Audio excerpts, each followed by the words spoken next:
Hello and welcome to Employment Connections. My name is Richard Retha. This is our second Employment Connections in this series, and today we are doing a topic on resume writing tips and tricks. I'm going to hand it off to Lori Scharf. As is the case with all of our webinars, you can find them on our YouTube page, including Career Conversations and College Conversations, and this one, Employment Connections, will be up within 2 weeks. Again, this is resume writing tips and tricks. Lori Scharf with the Connect Center, our career content lead, is our host.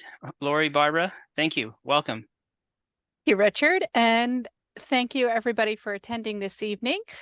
We are honored to have Barbara McCleave with us this evening, and Barbara is a career counselor and a human resources recruiter, and she has worked in this field for quite a while. And I'm sorry, my jaw started talking and it was distracting me. And Barbara has worked in this field for many, many years, and as part of her work, she works part-time at her local library, assisting people with career counseling and resume writing, which I think sometimes is not a place that people think of going to for additional assistance beyond maybe vocational rehabilitation or an employment agency that they might be working with, or a day program. So Barbara does not have experience in working with people who are blind or low vision. However, we are going to tackle the importance of resume writing, and we're going to focus on the visual aspects as well as the content that goes into resumes. So thank you for coming this evening, Barbara. And is there anything you would like to add about yourself or correct that I may have stated incorrectly? No, Lori, thank you for that nice introduction. You know, Lori and I worked together at Catholic Charities for some years. That's how we know each other. And we miss her greatly. And yeah, so I love my job. My little job as a career counselor and a credentialed coach working for a local library here on Long Island. But my full-time job, I'm back in HR now in a recruiting function. And it's interesting because my work in one place informs the work in the other place. You know, I love coaching job candidates, but of course, in my job as a recruiter, I'm working on behalf of the client company and the client hiring managers to find the best talent we can. Usually, recruiters are inundated today with hundreds of resumes that come in for an individual job opening. We normally advertise them online. I'm sure you're all familiar with Indeed.com, the king of the online job boards. And, you know, recruiters do their job by winnowing down volume of resumes. And most recruiters do an ABC pile kind of cut. You know, C pile, they're easy to put to the side because you have people applying for jobs that haven't met the basic qualifications that was advertised. But there is a difference between the A pile and the B pile, in that folks that make it to the A pile have done a good job for this, you know, have a heart for the poor recruiter who has to look through hundreds and help that recruiter understand or get some context for what you might bring to the job. Not just your skills, knowledge, and abilities, but your strong interests too. When that comes across in a cover letter and resume, that can really bump you into the A pile. So I really enjoy sharing what I know about resumes, both as a recruiter and as a coach today. Thank you. So why don't we start off by, if you could tell us a little about the different types of resumes that people may use, and also talk about why somebody may use one type of resume over another. Right. Well, you know, the generally accepted format by recruiters, and there's a lot to be said for using recruiters' preferred format of what's called a reverse chronological resume. It's one where, of course, your contact information's at the top, usually followed by a short paragraph, not so much about objective, but what you have to offer in the way of qualifications. And then work history, beginning with your most recent job, going backwards in time, as far back as you want to go. And then a little section about your education and or vocational training, and finally ending up with special skills that relate to the job you're targeting. You know, the so-called functional resume is usually, I have to say, not preferred by recruiters, in that, you know, that format, you're kind of leading with a list of skills that you bring, or specialized knowledge you bring, or abilities that you've developed. And then you don't tie those where you develop the skills or have that accomplishment to a particular job. So recruiters look at that as kind of obfuscating how long ago and for how long you did that thing that you're claiming skill in. So having said that, you know, I believe tonight, Lori gave me a little heads up that some of you are new grads, you're new to the job market. You may not have years of experience in a given profession yet. So if that were the case, you know, let's say you were a newly minted college graduate with an associate's degree, bachelor's degree, or a certain certification, I would suggest, after your little summary of qualifications, where you're kind of describing what kind of job you're looking for and a little bit about knowledge, skills, abilities you bring, right after that, I would lead with education, because that would be your strong card in the game as far as what you're offering this employer, your newly minted degree or certification. Of course, if you're in creative fields, you know, your resume might look very different. I used to work for a major metro daily newspaper. And when we were looking for online artists or all different kind of artists to work in media, we would review their portfolio of the creative ads that they developed, or freehand drawings that they developed, or maps and charts. So in some cases, some of you may want to drive the resume reader or reviewer to an online portfolio that you've developed. If you're a web designer, putting like a teaser in the resume, but driving them to your LinkedIn profile or your online website to show, to demonstrate, here's the kind of website I can put up for you. So creative resumes might look very different. If you're in the technical or IT fields, you might begin, like the new grad, instead of going first with work history, you might start with a bulleted list of the technologies that you're proficient in. And then after that, the reverse chrono work history, where the work history, of course, you're leading with the company or the consulting firm or the agency that placed you somewhere, whoever your employer was that wrote your checks.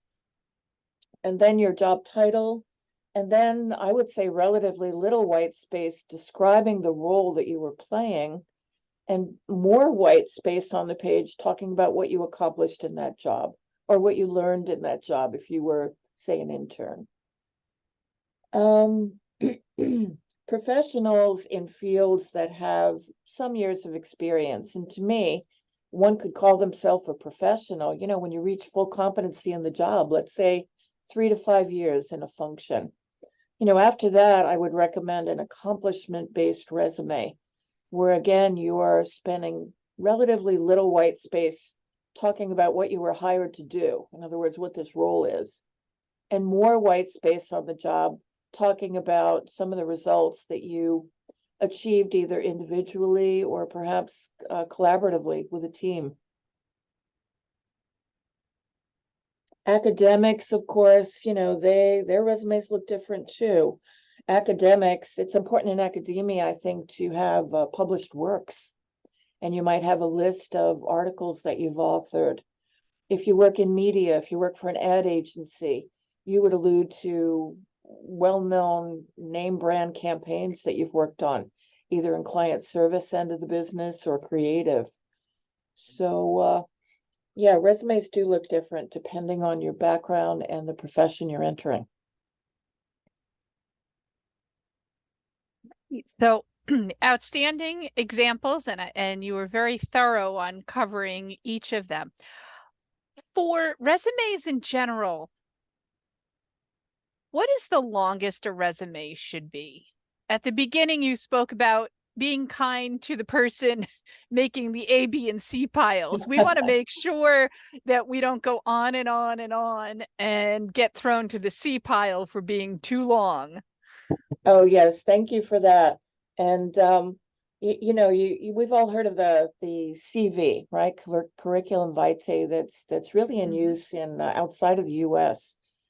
And those things can look downright biographical. It's like narratives that go on, and they start with you at an early age and how you got started in business. And US resumes, of course, look very different. They're well highlighted.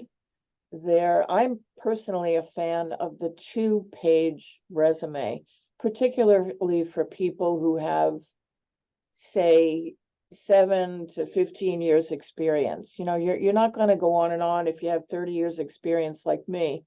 I would say readers of the resume are going to be most interested in what you've been doing the last 10 years, if you're a long tenured professional.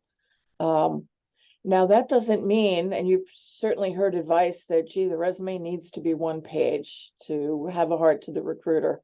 Yeah, but recognizing that, let's foundationally look at what the purpose of the resume is. Your all-purpose resume, once you've developed your job target, you're looking at specific roles, maybe even specific industries, and you identify yourself that way in the summary. Then, if you're shortchanging yourself on elaborating on accomplishments in your work history to fit it all on 1 page, then you're not making it enough of a marketing document, So I say 2 pages is fine for a professional with some years of experience and a bunch of accomplishments to relate. If you're working with let's say a search firm, and they might say to you, I need a 1-page summary of particular kind of accomplishments or examples of your work, in a 1-page bulleted format for this particular client I'm going to introduce you to, then you'll give them that 1-page format.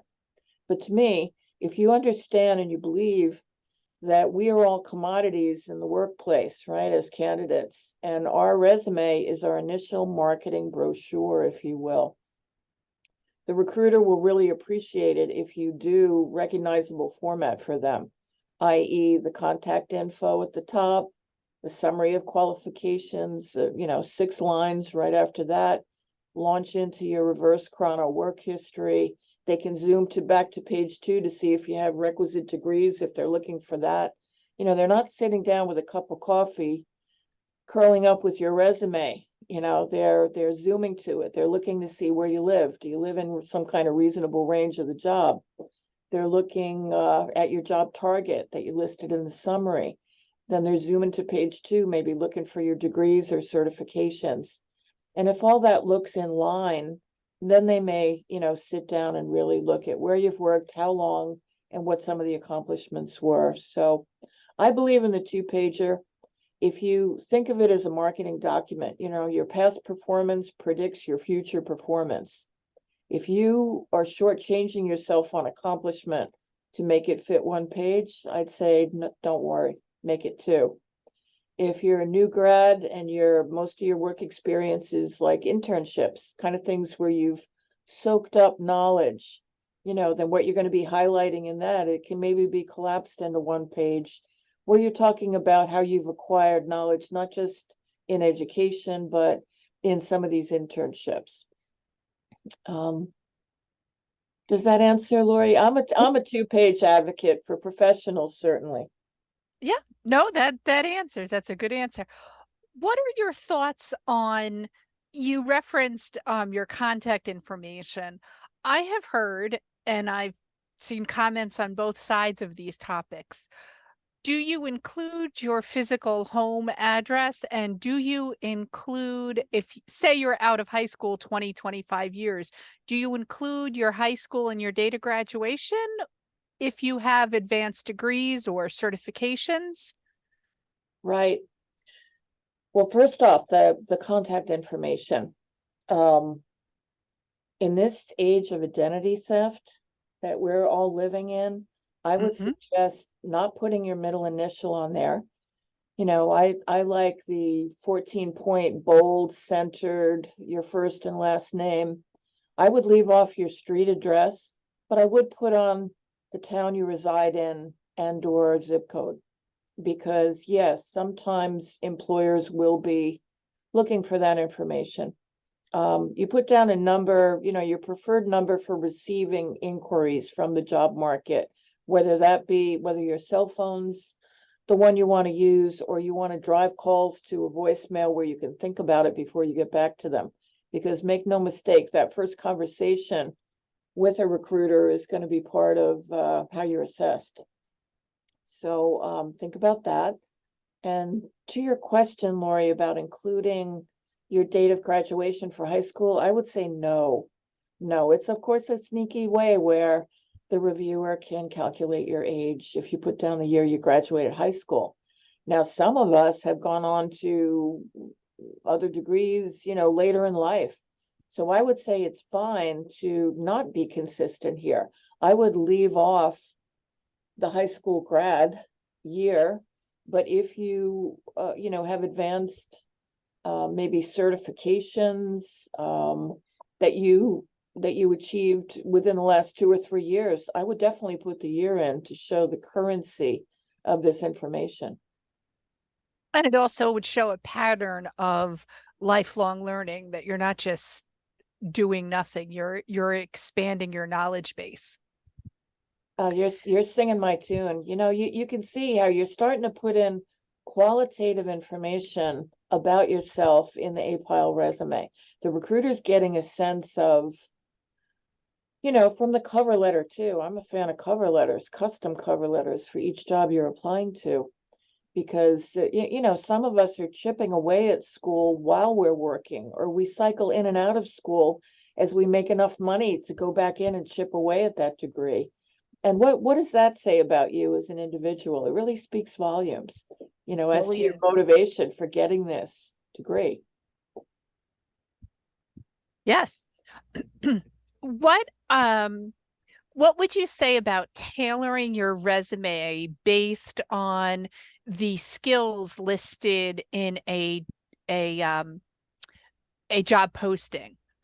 Would you recommend that people look at the keywords and tasks listed in a job posting and then transfer those skills as keywords in their resume? Well, the short answer is yes. It's important to speak the language of the industry or the profession that you are applying to be part of, or that you come out of. But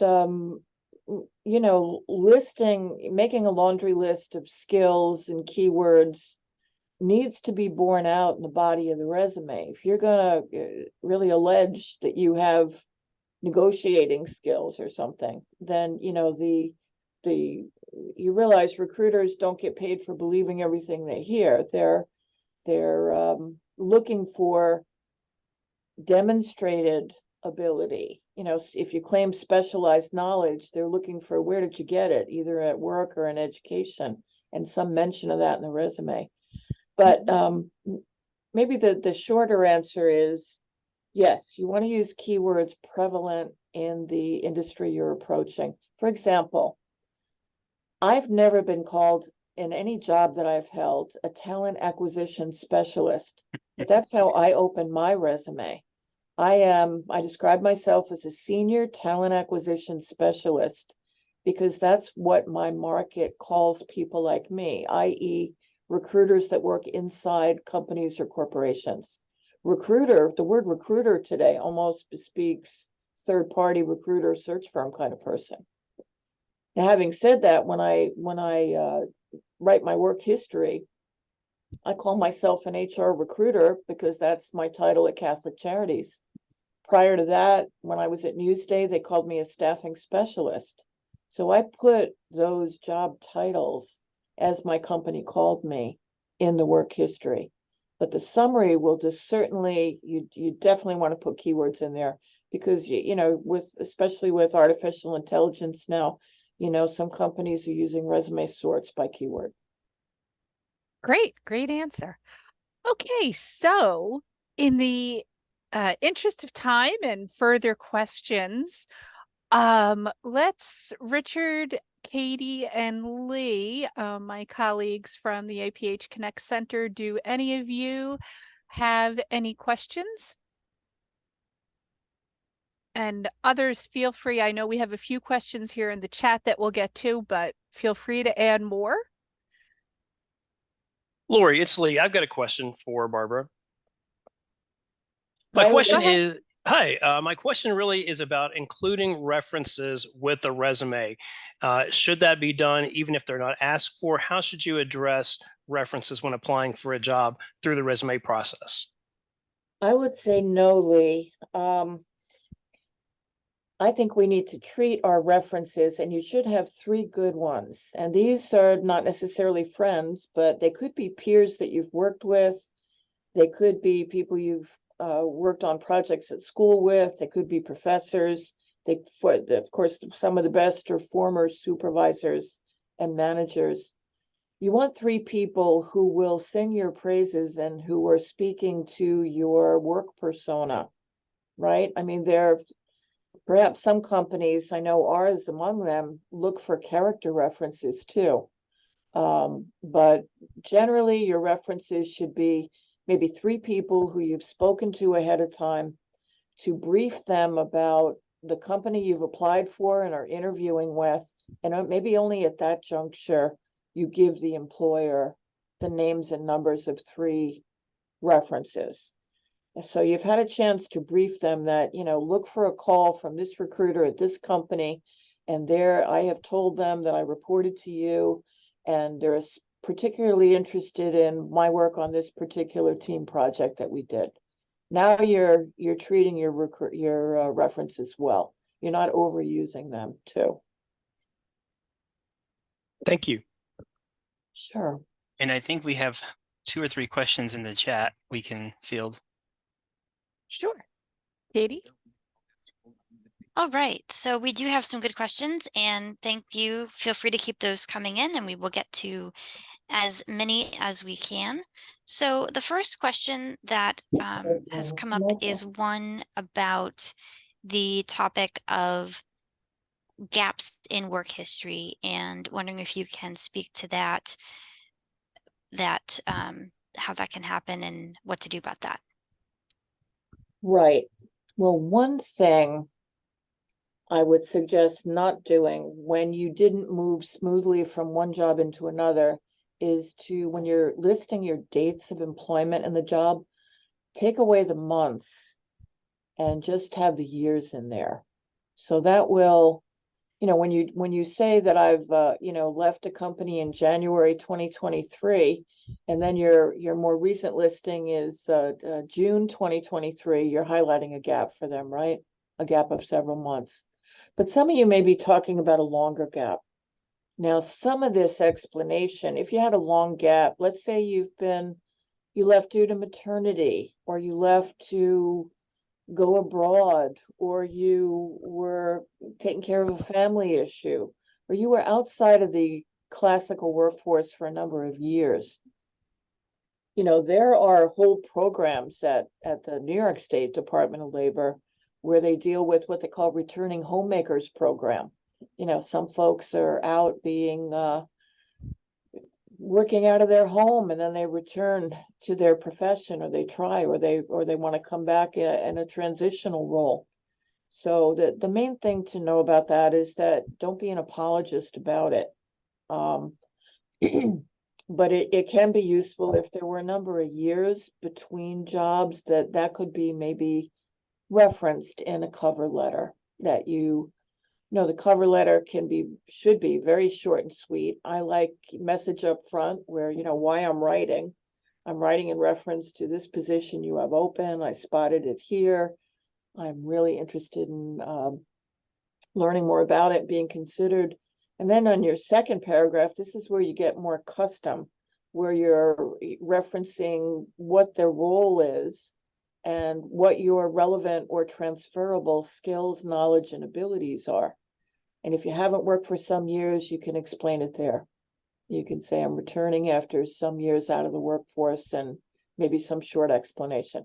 But the main thing is, don't be an apologist. I mean, and this carries over into your resume performance too.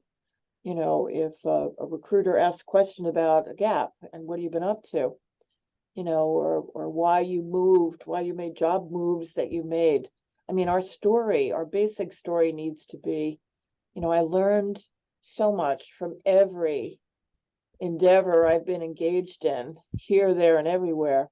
And today, I bring all the specialized knowledge, skills, and abilities that you require for this position. I mean, you're coming in as a qualified individual.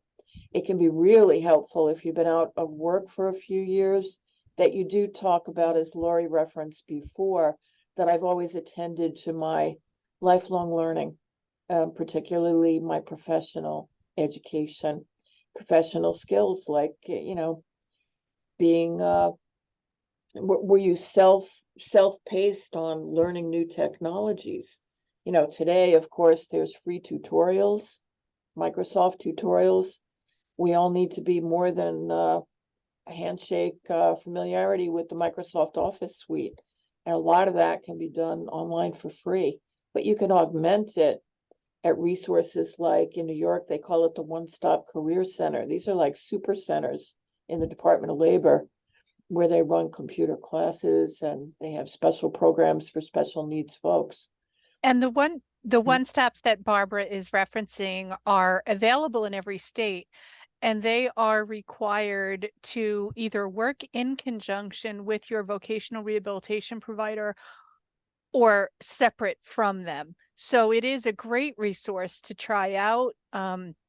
They frequently have classes. They have classes for individuals who are also, you know, maybe out of work for a while, and they develop little cohorts of people. So it is a great resource to access. And they've developed job opportunities specific to some of these programs. You know, I worked for a local daily newspaper for many years, and the entire composing department was comprised of folks who were profoundly hearing impaired, if not totally deaf. And that, you know, those relationships are really, really great. And don't forget your local library. Like Lori mentioned, where I work, many of them have career counselors that are there that to make an appointment with. They'll discuss any job related issue you'd like, or just to listen. There's something about the dialectic, I find, of a job seeker, not just trying to figure this stuff out on their own, but kind of talking it out with somebody and making some assertions about, this is what I did last week and this is what I plan to do next week. And then you come back and talk to your coach, and if you didn't do it, you're talking about why you didn't do it. So it can, I even think coaches need coaching when it comes to our own job search. We got a little off the gaps, but just don't be ashamed of your gap. Katie, next question.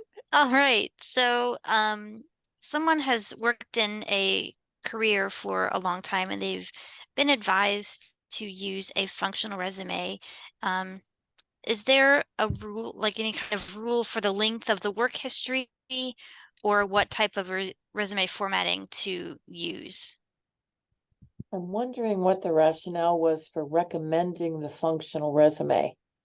Because, you know, the functional resume, again, you're starting with a laundry list of skills and accomplishments. And then you have kind of a, instead of elaborating on the role you played and your accomplishments in a particular job, you're just doing a little laundry list of, I worked here and there and the next place and during these years. So you see the problem for the reviewer.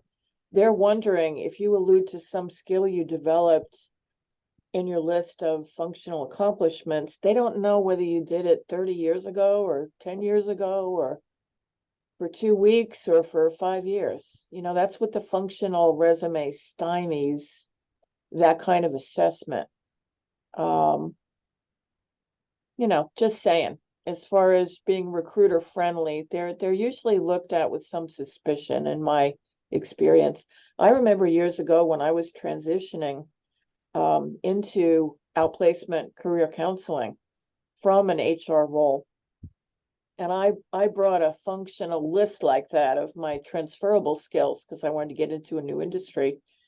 And it wasn't even an interview. It was a networking meeting. And the person kind of threw it back at me and said, I won't even read this. And that was some years ago, but I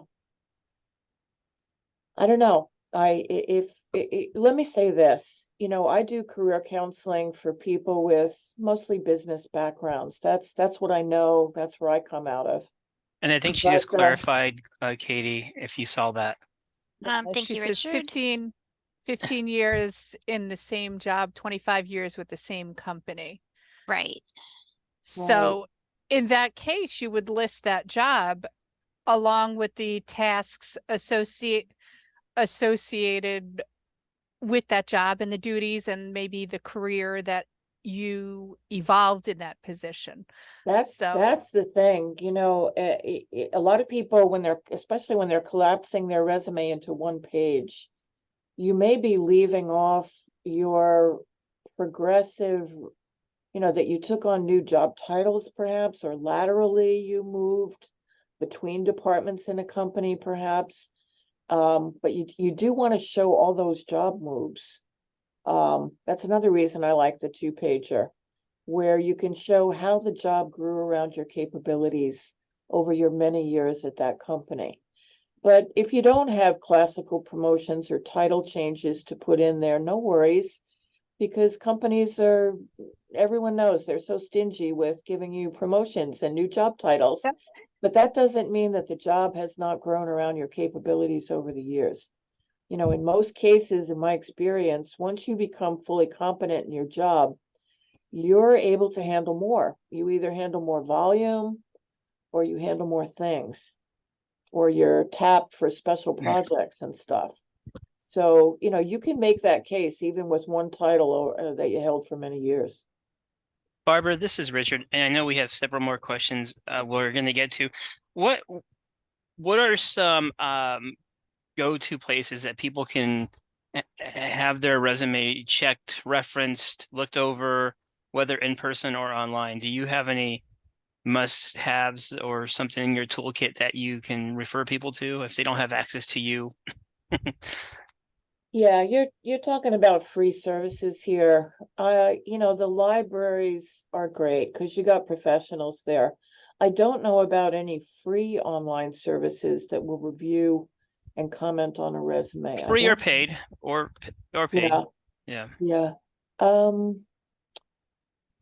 I think the Department of Labor, the super centers, not your plain vanilla Department of Labor. Those folks are there to mostly get you back to work. They're not going to really engage conversations about, gee, I would love to transition to a new field and, help me. It's more like, well, let's get you back to work and then you can think about that.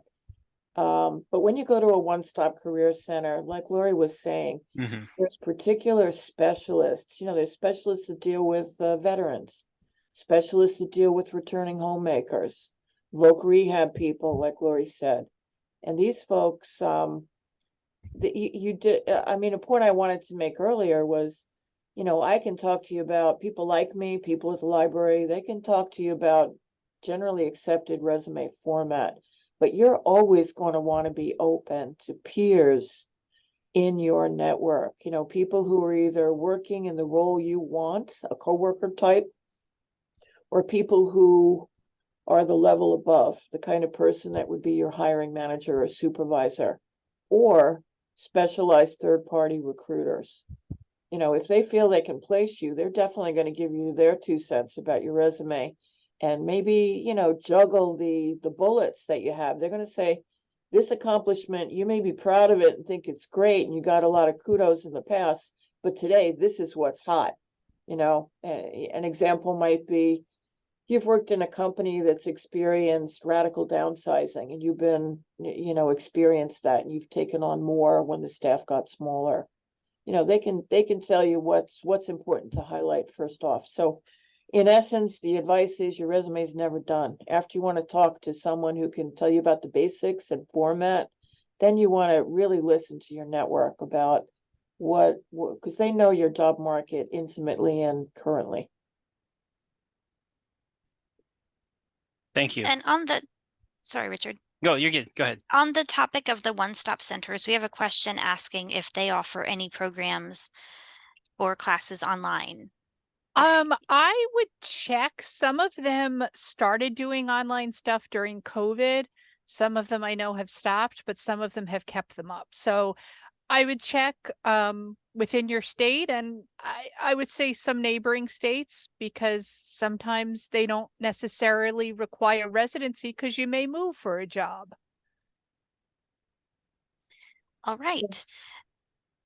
Are many of you in remote jobs or seeking remote jobs today? Are you finding, because the articles I'm reading is that employers are getting frustrated with that, that now the COVID thing has fostered, a new appreciation on the part of job seekers for the flexibility, right?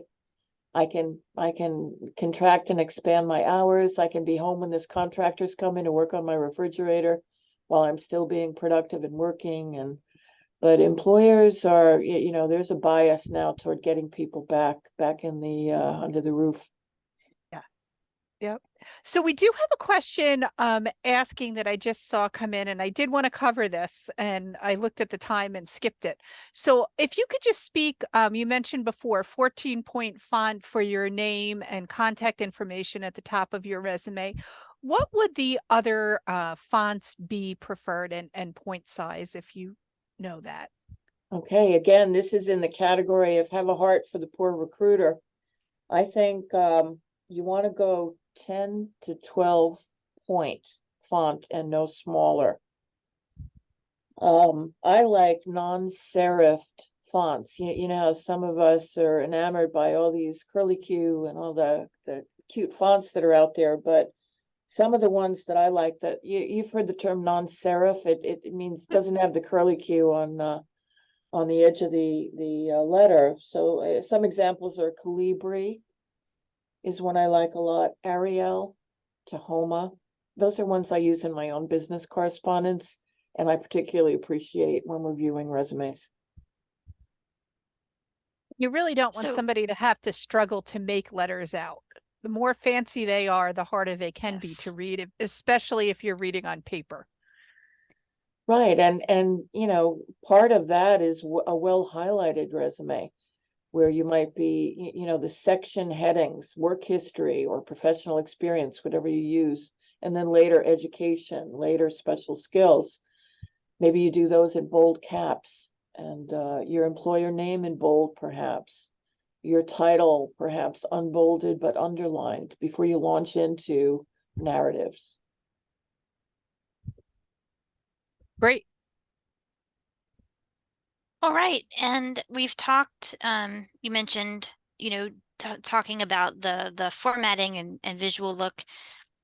Someone is asking if you can talk about the electronic applications versus paper resumes. And that's all that I have. So, You mean online applications? right, versus paper resumes. Right. Well, many companies, ours included, Lori, we're going to shortly be going to online applications at long last. Most companies are there already. Yes. This enables a company to do great statistical reporting, resume sorting, all that. The thing about online applications is they can often be very cumbersome, but the employer wants you to stick with it until you make your way through this multi-page online application. And sometimes they're kind of forcing you into things like your salary requirement, for example. It's no longer legal, at least not in New York State, to ask for a person's salary history in an online application. I don't believe they do in other states either now. but they might be forcing you into like a drop-down menu on a required field where you must put in some kind of salary range you're looking for, and understand they're going to use that information to eliminate you from if you're not matching their range for the position.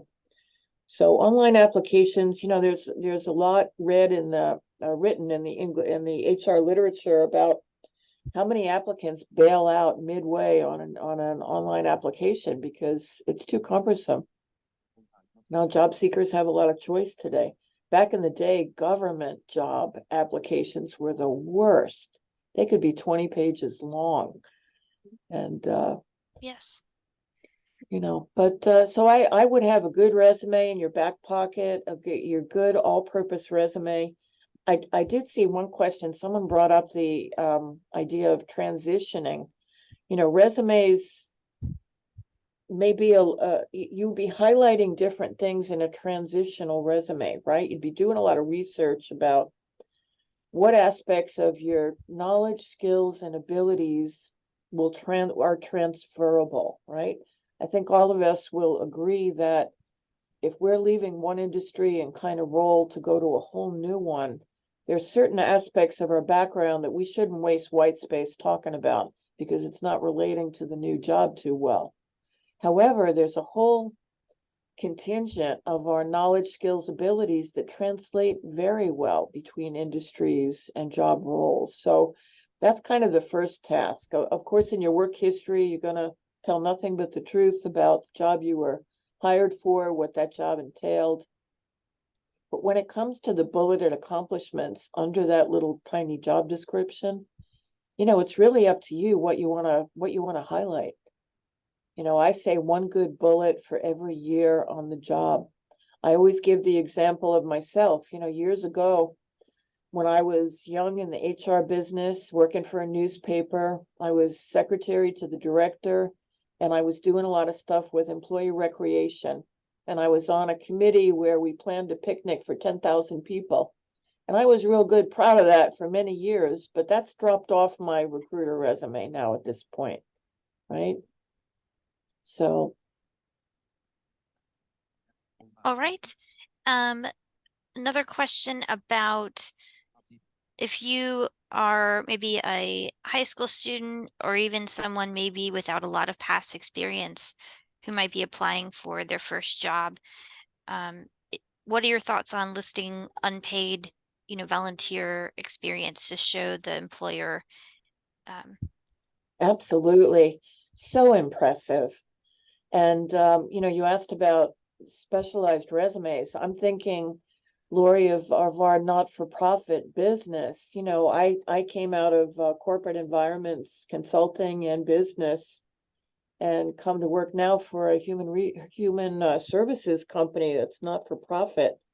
If I had had a lot of volunteer work and I showed myself to be a real mission-spirited person, that would have been very useful to put near the top of my resume.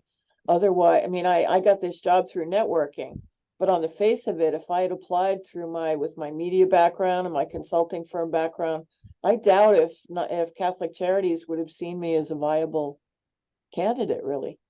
But so if you do have volunteer work, the thing I would suggest to be careful of is if you're listing volunteer work that have to do with your political affiliation, perhaps. I was just going to say that, yeah. That kind of thing, in this polarized society, you got to figure you're getting a negative reaction to maybe 50% of the people reading your resume.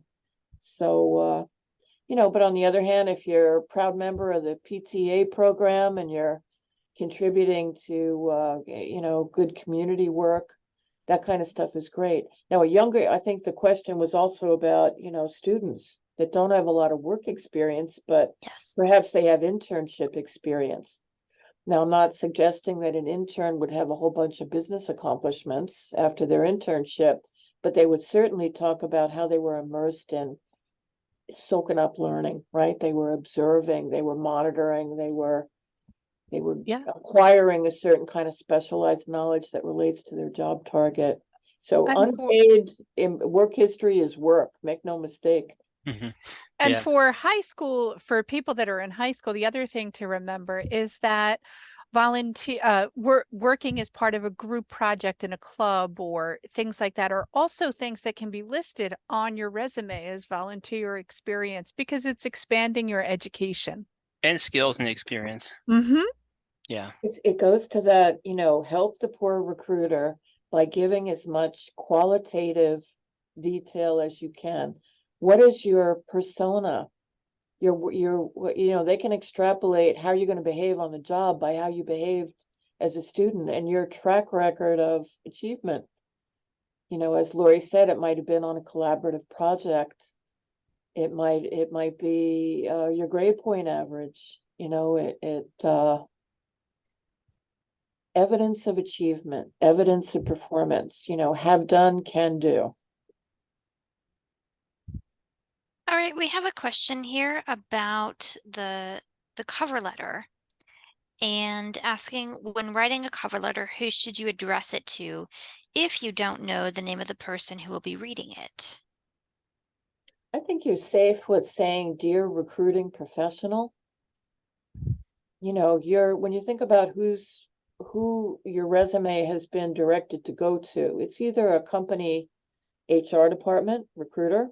It could be in a small company going directly to the hiring manager.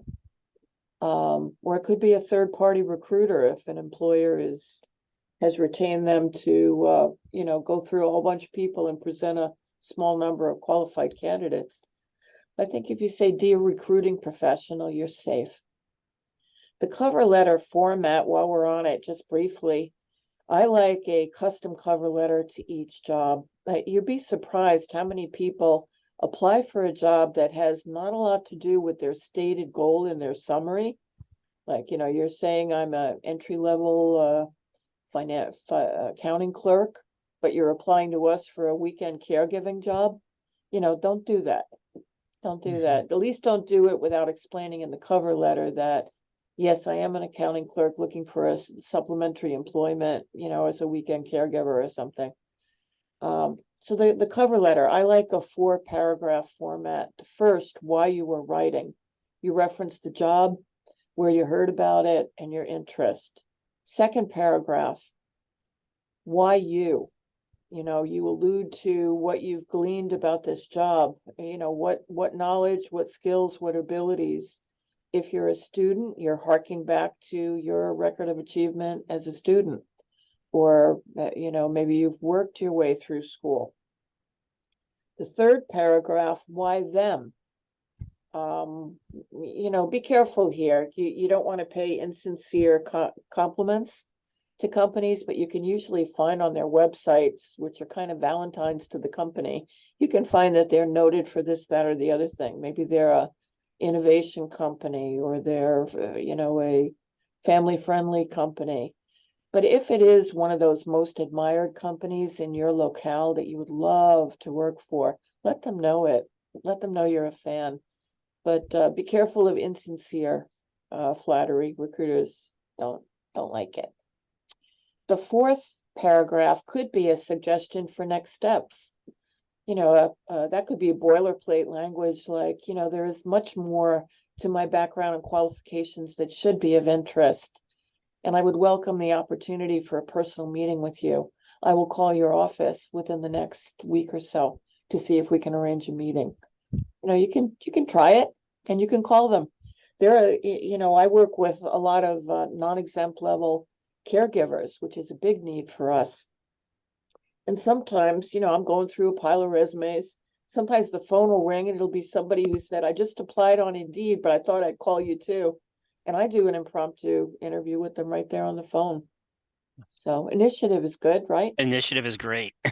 Speak your interest in them. Yeah. Yeah. Barbara, this is Lee. I just had really kind of want to echo what you had just said. You were talking about the last paragraph of that cover letter saying, I will contact you or reach out to you. I think that that's great, because sometimes you see examples, and we can all go online and find examples of cover letters. Sometimes they say, I hope to hear from you soon. And like Richard said, initiative is great by always saying, even if it's a thank you letter for an interview, I hope the process, they're saying something at the end, like, I hope their process for the application selection goes smoothly. I will reach out next week to see how that's going, but always let them know that you will follow up instead of saying, I hope to hear from you soon.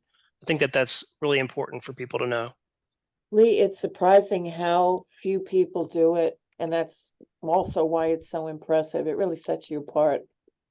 One thing that I have heard as well, I know we spoke a little bit earlier about how do you address a cover letter if you don't know who to address it to. One thing that I was encouraged to do when I was looking for jobs was to, if it's a local company that you're looking for, call the company and say, hey, you have a position open that is so and so. Can you let me know who the hiring manager is for this position? I would like to address a personal letter. And many times they will give you the person's name, and that way that would show initiative. Also, if it's something that's close to you or a regional area that you could call a company like that and get that information, sometimes it's good to take that initiative as well. They don't always give it, but that's an option sometimes. Right. Yeah, don't take it personally if you try and that person wants to mask who they are, particularly if it's a company with no HR department. Now you got the poor hiring manager trying to do their job, and plus they gotta wade through hundreds of resumes. So sometimes sometimes companies put what they call blind ads in where they're not identifying themselves at all. That's They true. bring you to Yes, a PO box, or sometimes it's because a third party recruiter is on the case and that's they're true. not identifying who they are yet. Are we out of We have questions? another Oh, question great. here that came in about, we talked some about the use of databases and things like AI. So the question is asking about, oftentimes resumes might be pulled, from a stack or a database. Are there some essential keywords that one may wish to include on their resume? And then what are your thoughts on the actual electronic format of resumes, Word documents or PDFs? Any thoughts on that? Okay. I love Indeed.com as a research tool because you realize you could quickly read 50 postings and keep a list, make a list of what knowledge, skills, and abilities are in those postings for the job role that you're seeking. And you can start looking for commonalities. You're making a note of keywords that are prevalent. If you're looking at 50 job postings and you want to find, are you viable for this job I think I want? I would say don't hit the button and apply, but I would glean through that posting to see what are they looking for. Do 80% of 50 jobs want this HR certification for a recruiter job? If 80% of them are looking for that, then and if you don't have that certification quite yet, you figure you should get it. That would be money and time well spent, because the market has moved to the point where viable candidates have this thing. They have this certification today. So it's not a matter of plugging in keywords. It's a matter of finding keywords that describe either your specialized knowledge, your skills, or your abilities. So you're using the right terminology. The 50, that's an arbitrary figure, looking at 50 postings on Indeed. But you will also get a sense of what's more to less important to the employer. We've all seen job postings that have, a 20 bulleted list, laundry list of all the things they want you to have. Well, guess what? They're not all equally important. So, finding the commonality and also finding gaps. Are there gaps in your knowledge? Are there gaps in your skills, i.e. experience? Or are they looking for abilities that you just don't have? If, let's say you want to be a nurse. How many people have found that they go through nurses training, they fell in love with nursing because how wonderful they were to my family. And then they go into clinicals and they find that this really isn't for them. You know, so abilities would cause us to change or adjust a job target. But knowledge we can acquire, skills and experience we can acquire. We just need to have a good sense of what the market's looking for. 80% of them out of 50 postings. All right. Well, we're getting close to top of the hour. I want to thank you, Barbara, for being an amazing guest with lots of wisdom and knowledge, and knowing Lori is is a treat in itself. So thank you. Yes, it is. Really thank you. Thank you. We value this for our audience. We thank you for participating and in writing in wonderful questions. As I said at the top of the hour, all of these webinars that we do, especially on the career and employment side of the Connect Center, are archived on our YouTube page. You can go to aphconnectcenter.org/webinars and find our YouTube link. Career Conversations, Employment Connections, and College Conversations are dozens of among hundreds of webinars that APH and the Connect Center house. Lori, Lee, Katie, Barbara, everyone, thank you so much. We're going to wrap it up. Thank you. Thank And you, why don't Richard. Good luck, everyone, in your job search.